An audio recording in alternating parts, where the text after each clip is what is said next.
Good afternoon.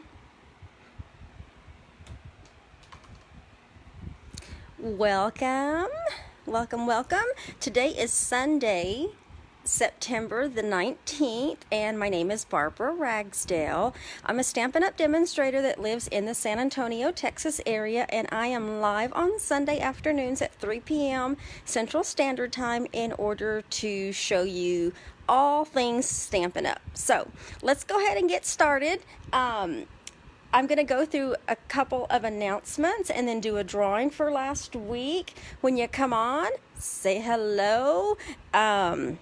Running a little bit behind today, so just kind of bear with me. Normally I have the camera pointed up so I can see, y'all can see me, but today's just a little different. So, but welcome. Come on, say hi. Hi, Kathy.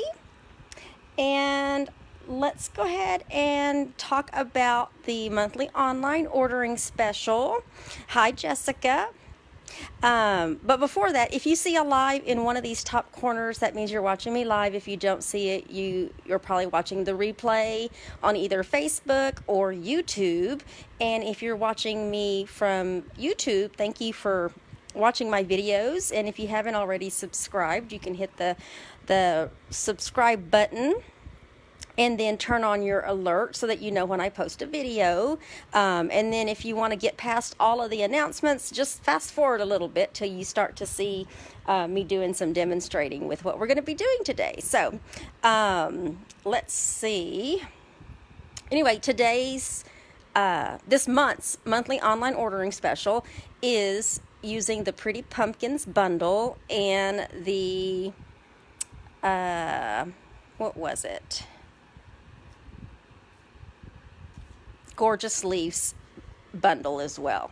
I had to think about that. It was just a few random pieces of designer series paper. Actually, it was just this designer series paper and this one here. But anyway, with your order of $25 or more in the month of September using this particular host code, you're going to get a free kit in order to make these 4 cards using the Pretty Pumpkins bundle and Gorgeous Leaves bundle. Aren't those cute? Everything is already die cut for you, cut, embossed, every little envelope. You've got your card bases. Each envelope has everything you need in order to assemble those cards, including any ribbon or embellishments. The only thing I don't do is the stamping part because I'm not allowed to do the stamping. So if you have another stamp set that you would like to use and switch out the little greetings, you are more than welcome to do that. But that's with your order of $25 or more. That's the free kit in the mail. And if your order is $50 or more, you're going to get a free coordinating accessory, which is a package of linen thread. And then also you can choose one $50 item, level item from the celebration brochure that still is going on through the end of this month. So it's my understanding that this bedazzling paper is completely bye-bye. So if you missed getting that, so sorry. This has been going on since the beginning of last month, but there's still some really great other items that are left up for grabs that are free with your $50 order or your $100 order. And then if you have a wish list that's roughly around $100, I am going to suggest that you just purchase your own kit so that you can get one of these bundles in the mini catalog for free. Yes, through the end of this month, when you purchase your own kit, you can add one of these bundles to your kit for free. So you pick $125 worth of product, you only pay $99, you get free shipping, you get a free past paper pumpkin kit, you get to add one of these awesome bundles to your kit for free, and you get a 20% discount on all of your Stampin' Up! Purchases on top of other discounts that Stampin' Up! And offers that Stampin' Up! Might be offering, which is usually our paper sales, clearance rack, any stamp sales, so forth and so forth. Plus, you get VIP privileges when it comes to being able to pre-order things a whole month before catalogs are released. You get to play with things. It really is a great opportunity. It really is. So let me catch up. Thank you for sharing, Pat. And thank you for sharing, Jessica and Kathy. Jessica, the Cowboys are on, so I totally understand. So anyway, welcome. Let's do the drawing. So every single week on Sundays, whatever I do, that is what is the drawing and the prize for the following week. So in order to get in on the drawings, when you like, comment, or share my videos, that gets you onto the wheel to get entered to win the prize. Now when you share, you get actually an extra entry, because sharing is caring, and sharing does show the video to more people. It invites more people to watch what Stampin' Up! Is all about. It helps support my business. This is all I do, is Stamping Up. So I am in my happy place pretty much 24/7. Hi, Raquel. Glad you could join. And so last week, if you missed last week, I actually made this craft gift box using one of our craft boxes. We sell these boxes. They're 10 to a package, I believe. And I want to say they're $10, but they're just regular craft boxes. In fact, I don't have a blank one right here in front of me. It's way behind me.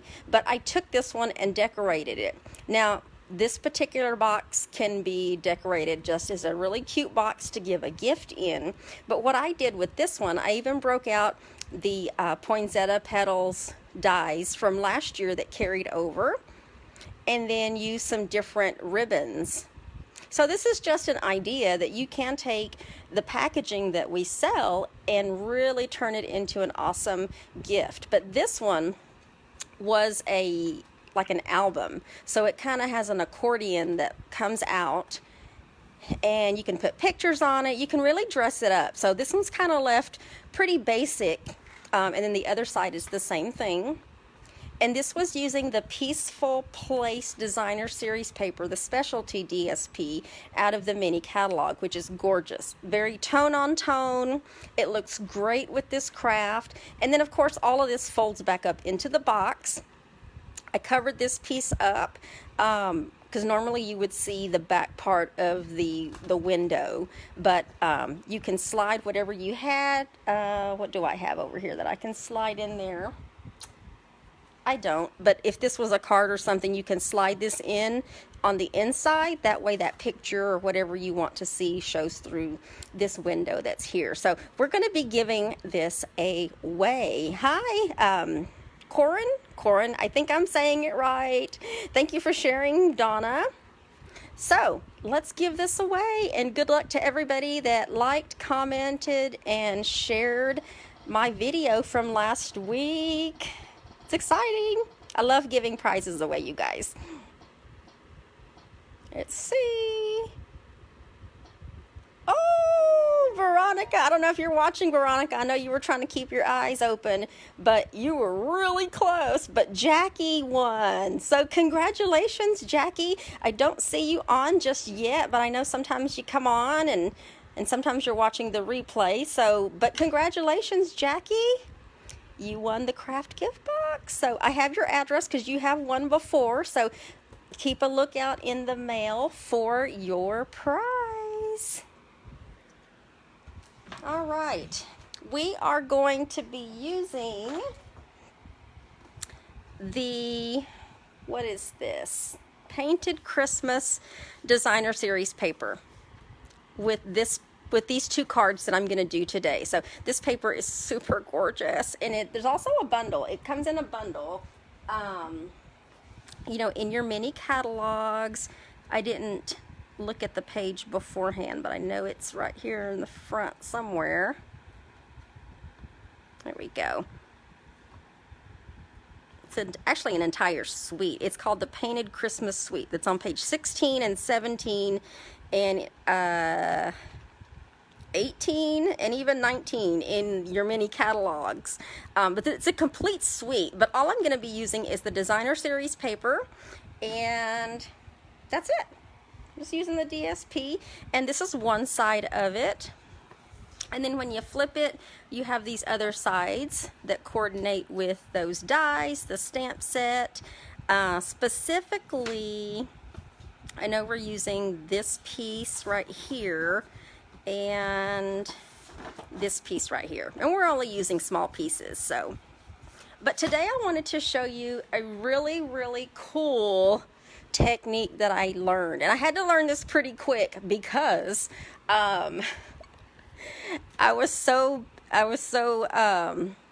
anyway, we had bingo last night. So thank you to all the ladies that had attended bingo with me last night. We had a couple of winners and one that was a pretty big winner. And so after that, I just kind of wasn't on my regular schedule, and so I fell behind and had to design something this morning. So this is what they call the braided card technique. And when I first saw this, I was like, oh no, I can't do that. But yeah, I did. And I was actually quite impressed at how quick it gets put together once you do your cutting. And so this is what I'm going to show you guys today. I'm going to do 2 cards today. This is the first one, and see, there's that designer series paper. I am using a couple of other random items. I took the sentiments off of Peaceful Cabin.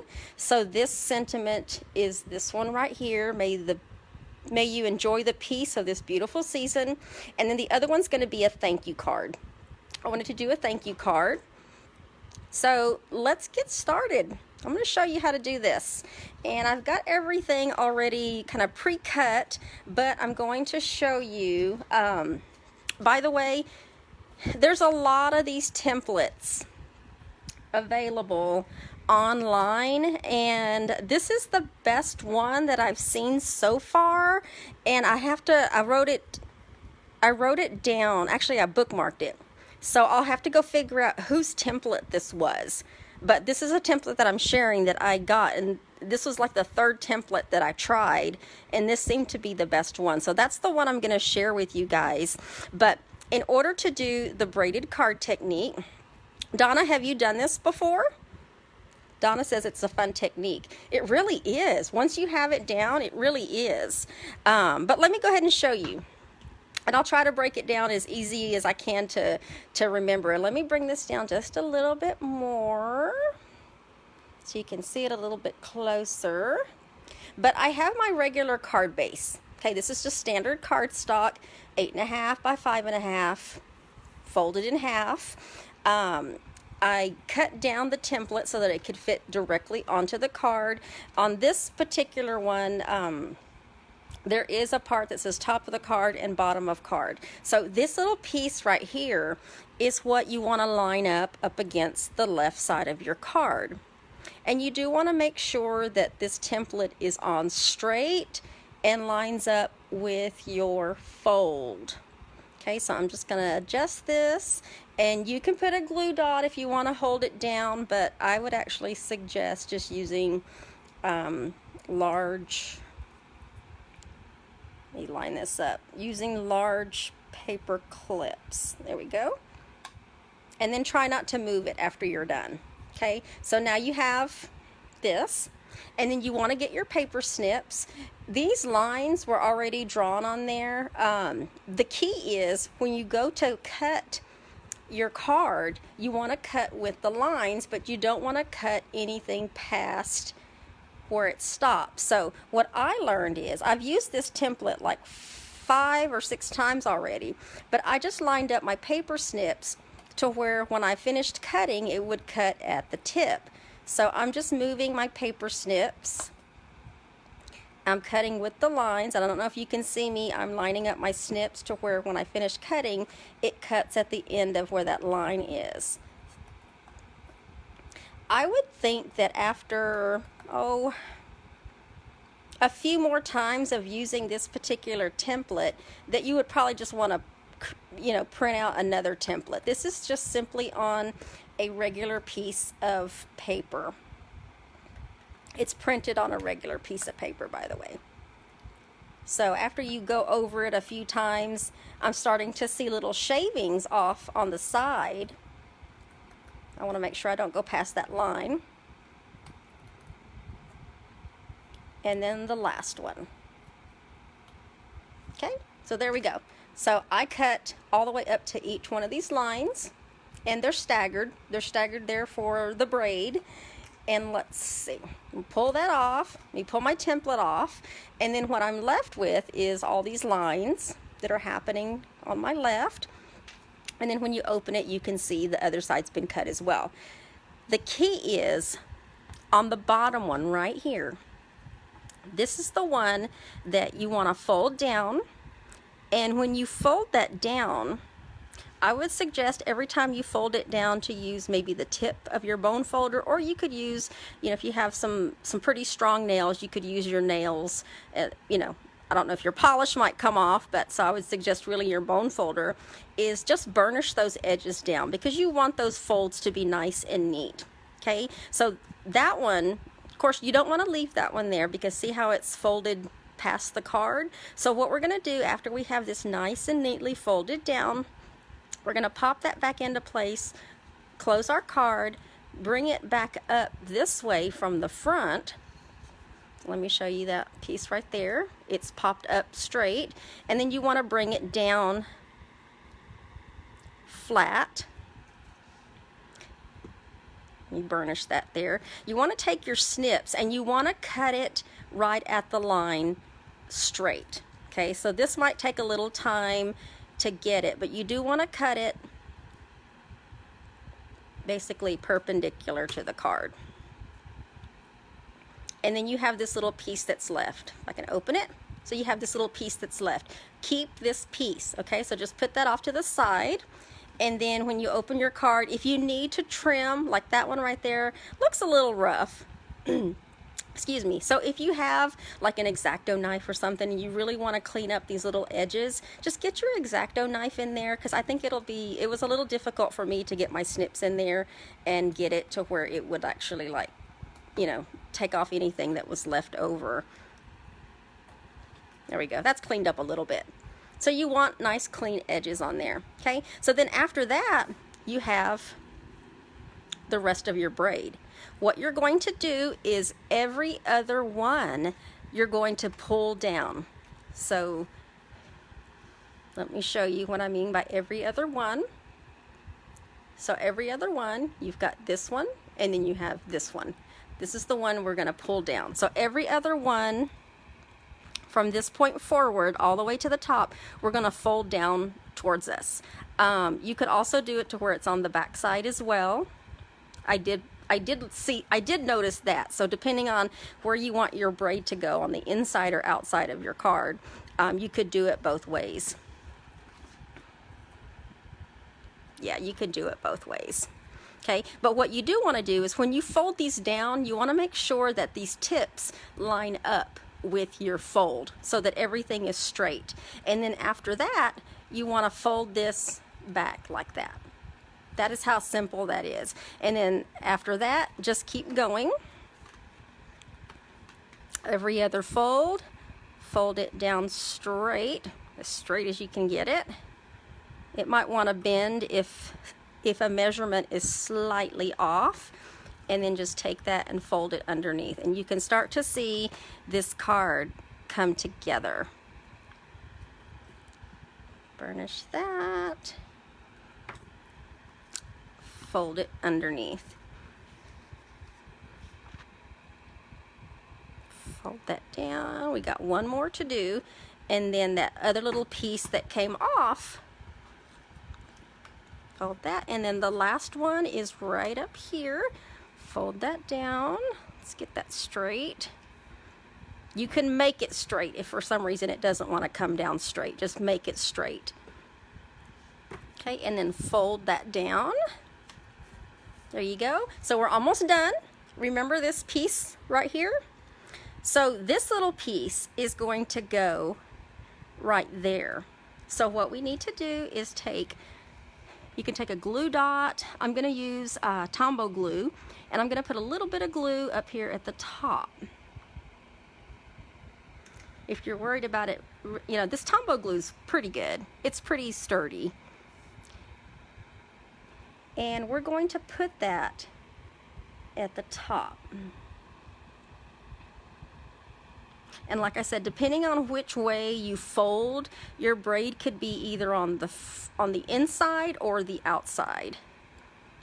So that would mean that this little piece that you're putting on would be either on the outside if you're folding it that way. Oops, it didn't stick long enough. Or it could be on the inside if you're folding it this way.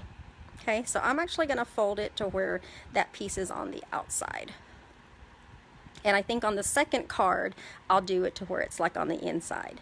So now you can just fold your card in half. I'm just pressing this down a little bit.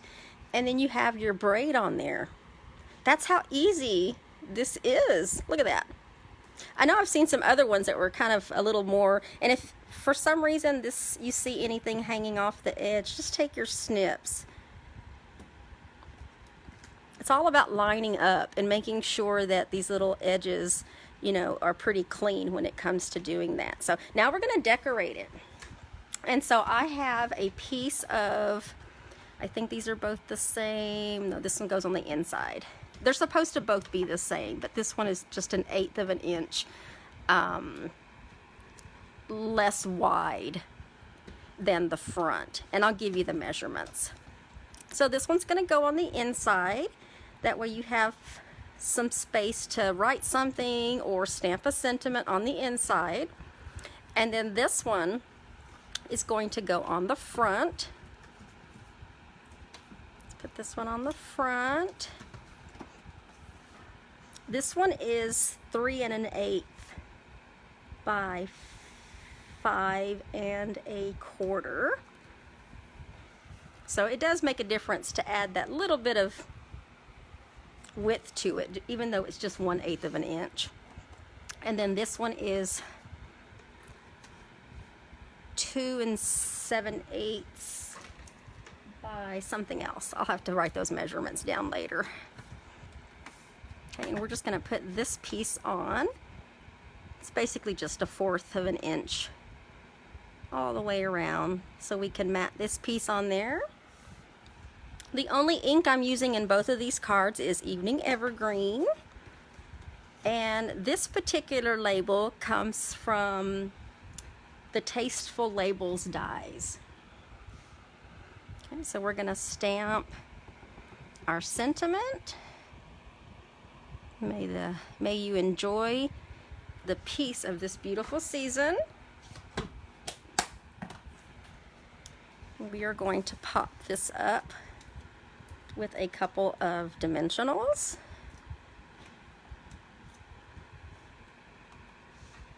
And we're going to put that down here.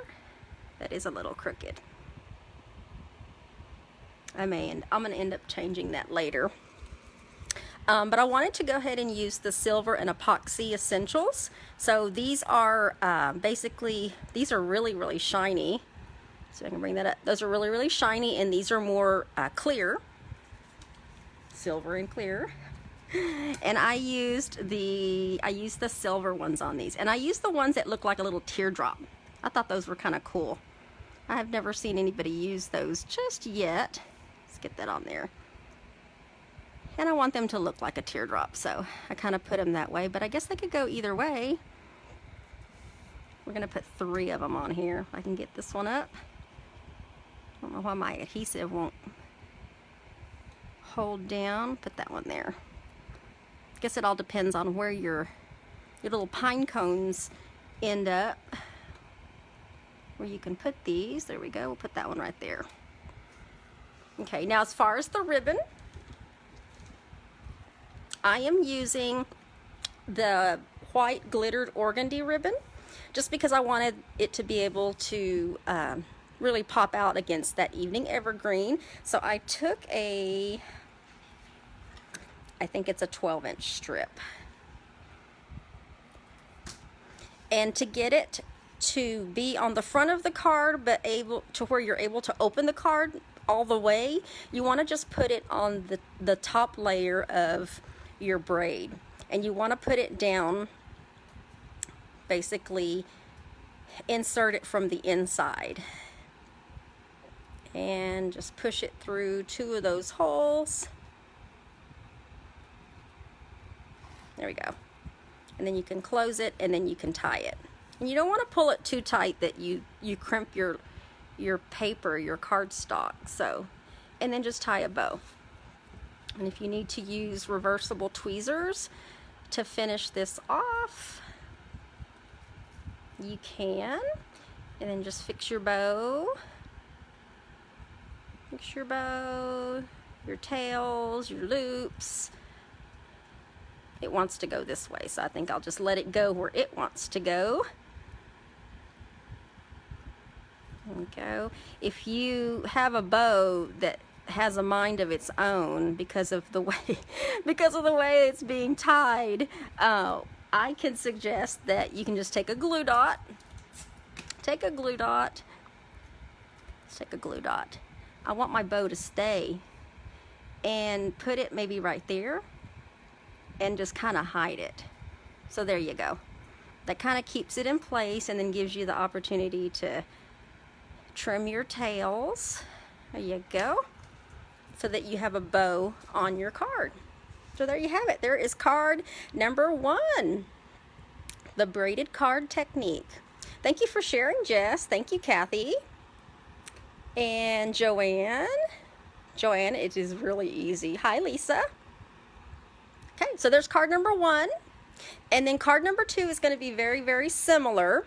I am going to use I'm going to add another layer of kind of pizzazz to it. So we're going to, and I said pizzazz because the card base is using Pear Pizzazz and the other DSP that I showed you I was going to use. But basically it's the same thing. But what I did on this card is I used the time-worn 3D embossing folder, and I embossed the first part of the card. So you can see the debossed side on the back. Just kind of gives it a little extra touch to it. Okay, so let's do that one. We're going to basically start over. I've got my card base. I've already embossed the front. Let me attach. I'm going to see this again, and I'm just going to try to go through this quickly, but with some quality, if I can. Let me find my other, make sure that's straight. That's the key, is getting it on there straight so that when you go to start cutting, it's cutting straight. Okay, same process, just take your snips, go all the way to the line, not past the line. So it works better if you adjust the level of your snip so that when you've finished cutting, it cuts right at the end of the line. I guess also if you wanted, you could also, I guess it would take some time, but if you wanted to make sure you were using nice clean strips, you could use your paper cutter, but that might take some getting used to. You can stop your paper cutter, by the way. If you look on your Stampin' Up! Paper cutter, in the middle of the cutting part is a line so that you can line things up, so that you can stop where you want it to stop. Is where I was going with that. Okay, open this up. Pull that first one down. Burnish that edge a little bit. I'm just going to use my fingers, my fingernails. Okay, and then fold it down because we want to cut that off. If you guys can see, I'm just going fast on this second one. Cut. Probably would work better like with an X-Acto knife. But cut that flush with your paper. That was kind of rough. Oh well. It still works. You can open it and then cut it this way too if you wanted to get any of that extra off. hold on to that piece, and then just start folding them down. Folding them down, burnishing that edge, tuck, fold and tuck. Sounds like I'm doing a shirt. Fold and tuck. So easy. But it is important to get the cuts, nice and clean cuts, and the folds pretty good too. Okay, and last one. Fold, tuck, and then this little piece here, this is the one that I said was going to go like on the inside. So if it's embossed, you want to make sure that you put the embossed piece on the right side. And the way this one is this is the outside.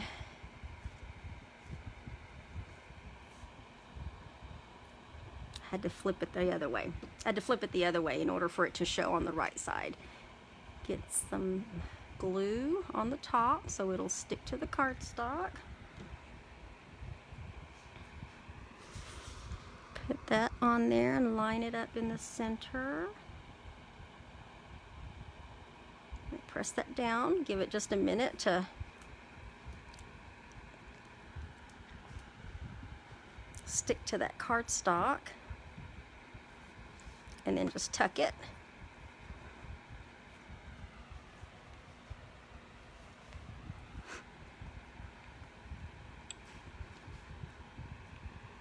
And then fold.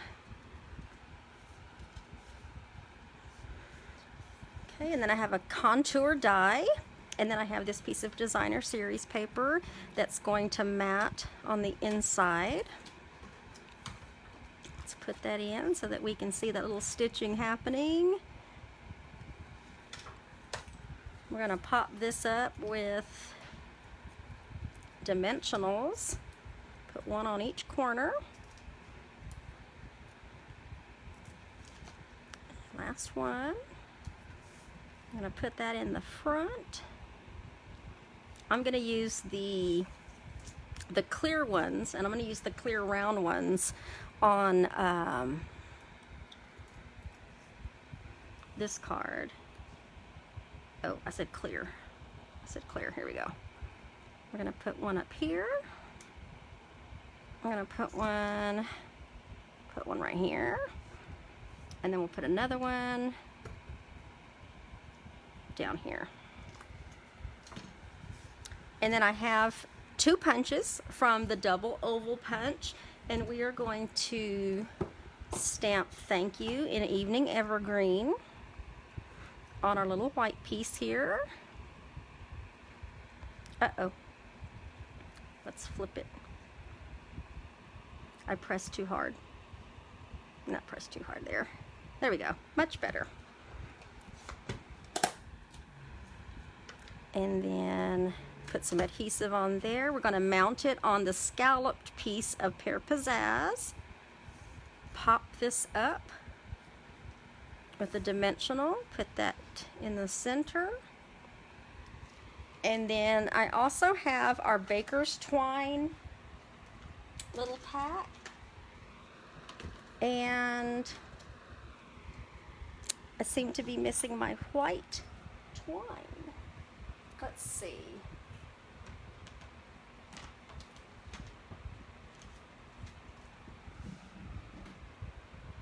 I am missing my white twine.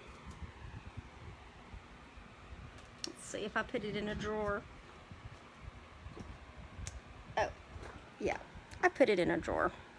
Okay, so I want to do a double bow. I'm going to do 12 inches. That seems to be a good length in order to do a double bow. So I got 12 inches of white twine from our Baker's Twine Essentials Combo Pack. I'm going to fold this in half, cut it, and then do a bow. Let me start that over on that one. pull that through, and then I'm going to put this down with a glue dot. So just adjust your bow, and you'll have an opportunity to do some trimming here at the end. Let's get a glue dot on there. And we're going to put that right here on that part. And then I am going to trim these two tails right there. Trim those down a little bit. And there you have it. There is card number 2. So let's do that one. And then let's do this one, because that one was pretty straight. So there you have it. Let me push that up a little bit so you can see it there. Stampin' Up. So thank you for joining me this afternoon. That's today's demonstration. So the braided card technique, and it was pretty easy. It really was. So all of you have a great rest of your Sunday afternoon wherever you are. Stay cool, stay hydrated, and if you would like to join me, I will be back Wednesday evening at 7 p.m. Central Standard Time in order to start a new Christmas scrapbook page layout. So thank you all for joining. Don't forget to comment, to like my video, and to share it. You get an extra entry for sharing, and next week the prizes will be these 2 cards. So somebody will win these 2 prizes next week. So thank you all for joining me. We will catch y'all later. Bye.